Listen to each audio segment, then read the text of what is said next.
Hello, Sir David the Bard. I'm coming to you from a little piece of heaven down here in Kangaroo City.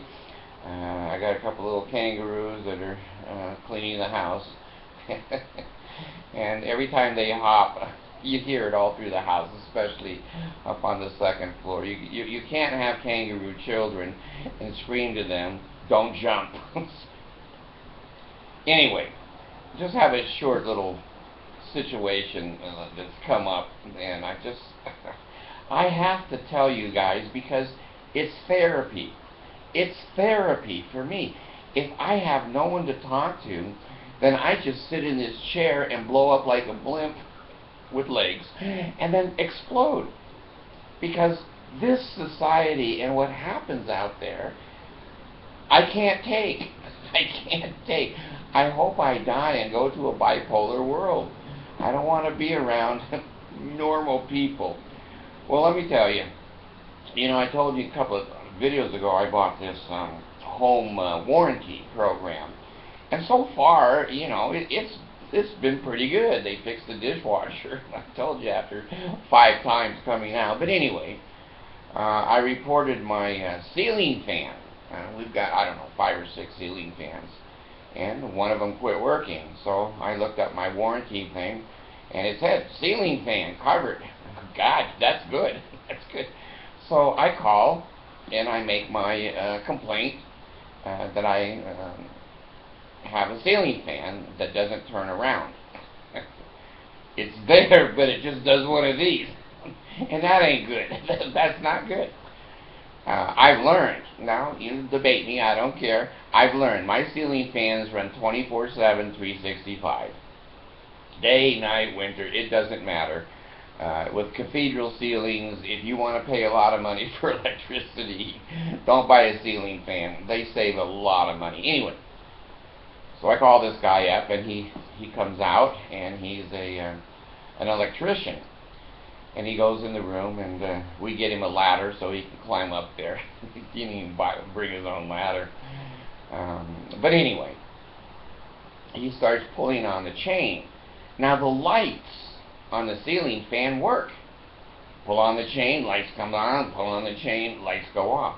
But you pull on the other chain, the blades do this. So he spins it with his finger. And he kind of stands back and watches it. And I said, because I've been traumatized by the dishwasher, man. Okay, I've already been traumatized. I said, now that's not your solution, that I stand up there with my finger. He said, no. So he pulls on the chain a few more times. I said, I've done that. He turns it the other way, flips buttons. And then he looks at me and he says, it's broken. I love it when these professional guys will look at me finally and go, you're right, it's broken. So I said, well, are you going to fix it? And he said, well, yeah, but I have some good news and bad news. And so I said, can I sit in my chair while you explain to me the bullshit that's about to come out of your mouth? He said, fine. So I sit in my chair, and he says, now here's the good news. The fan is covered. That is good news. But the lights in the fan are not covered. I said, Jesus, that is bad news. And I said, the lights work. I don't care if they're covered or not. Fix the fan. He said, well, we can't do that. We have to replace it. I said, well, then if you have to replace it, replace it. He says, well, it won't have any lights in it. I go, wait a minute. I said, it's the main source of light in that room. It's an overhead light. And you can turn the fan on high with no lights and shut the door, and you'd be a black cat in a dark, dark closet. You couldn't even find the door to get out of the room. Now, does that make sense to you? He says, well, it doesn't. I said, it doesn't make sense to me either. It's part of the unit. Your contract basically says that if you replace something, it will have like features and accessories And the lights, to me, are part of the ceiling fan. He said, well, they don't see it that way. I said, they will. They haven't heard from the bar yet. Go get a nice ceiling fan and put it in there and replace that one that's there. He said, well, you can call them if you want. Well, you know the Bard. So I said to him, listen, what if I had one fan blade on the ceiling fan? It's got 5. But what if I had one? Would you replace it with one blade fan? Well, I don't know. I've never been asked that. Hey, I got a lot of questions you've never been asked. So what about the chains that pull down and turn it on and off? Are they covered? Well, they're part of the unit. So are the lights. So I'm about to go crazy. So he leaves. He says, I'll let you know. And you know what that means. When you tell your kids, Allison said to me, Dad, can you pick me up for lunch today? I said, well, we'll see. No intention of ever getting in the car or getting dressed. Anyway, I sit in the chair for a few minutes and I think, if they don't cover those lights, I'm going to cancel that contract. That's ridiculous. Is to turn all the lights off in that room, but you got a fan that'll blow you right out the window. So anyway, I call up American First. I'll give you the name. American First Home Warranty Company. Very nice lady on the other end, and she pulled up my account very quickly, very efficiently. And I said, well, your electrician just left and said you're not going to put the lights on the fan. And I asked him, could he take the lights off of the one fan and just glue them up on the other one? She said, David, we're not ridiculous here. It's Monson. I'm sorry, it's Monson. Nothing I can do about it. Hello. Good morning, electrician. How you doing? Hey, pretty good. The electrician on the ceiling fan. Yeah. Oh, good. Okay. What did you find out? Yeah, we got you a new fan with lights. I actually upgraded. I got 4 lights instead of 3. Is that all right? Oh, sure. That's great. You gonna come over and put it in? Yeah, I'll just be there and about 9:20, between 9:20 and 9:30. I'll be there. That sounds great. I sure do appreciate it. We'll be looking forward to you. Yeah, see you shortly. All right. All right, we'll see you in about half an hour.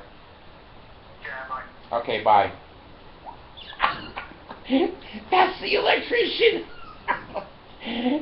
They're going to put a fan in with lights. I told him. So I talked to the lady that makes this decision, and she said, we're going to put lights on it. And I said, well, do I have to put the light bulbs in it? She goes, no. So I said, you know what? You people are good people. And I'm going to recommend you, American Home Warranty Company. So anyway, here it is, revelation. You heard him come on the phone and said he's coming over in a half an hour and he's going to put the lights and the fan up on the ceiling. So anyway, I have had, pay me, lay me, and ail me. Oh, God has heard the word of my mouth, and no one's going to cut my throat or my heart or my gut. And the name of the slogan token of the Melchizedek priesthood is health in the navel, marrow in the bones, strength in the loins, ascend, power and priesthood be upon me and upon my posterity through all generations of time and throughout all eternity. So I'm not lying to you. People have said to me, you have a writer. You have writers that give you information to say. I said, no, I don't. I have kids. I have kids and I'm married. And I used to be a Mormon. You can't write this stuff. You can't write this stuff. So anyway, the fan is on the way. I got to get dressed. I can do my videos in my underwear. It's bipolar. That's what it is. Most people, if they're going to go on national or international, I've got 218 countries. When I started this a couple of years ago, there were only 209 countries in the world. I don't know where the rest of the countries came from. But anyway, people have makeup and they have a background. I have my bedroom. I have yesterday's shirt. I have no makeup, no hair, and I haven't even shaved this morning, and I have my underwear on. I don't give a shit if you watch me. I don't care, because to me it's therapy. It makes me stay sane when I can tell you the stupidity of the things that I go through every day. And you know, I will get 2 or 3 comments a month, sometimes more, of people that say just the kindest things, because I've never had anyone say a kind word about me. It just hasn't happened over my lifetime. And one lady said, here I am, 60 years old, a senior, and I'm laughing my ass off and falling off my chair listening to you. That makes me feel good. If I brought some happiness or some joy or information, or your life is better, man, that makes me a human being. That really makes me feel like I've done the job maybe that I've been sent here to do, to kind of lighten the load and the misery of normal people. I don't know how you guys do it out there. I understand the smoking, the drinking, the drugs, promiscuity, and crime. I understand it. Life is a stressor. That's the understatement of the world. Life is a stressor. And if I didn't have you as my friends, some of you I don't want as my friends, but you're there, so I accept you. I don't know what I would have done.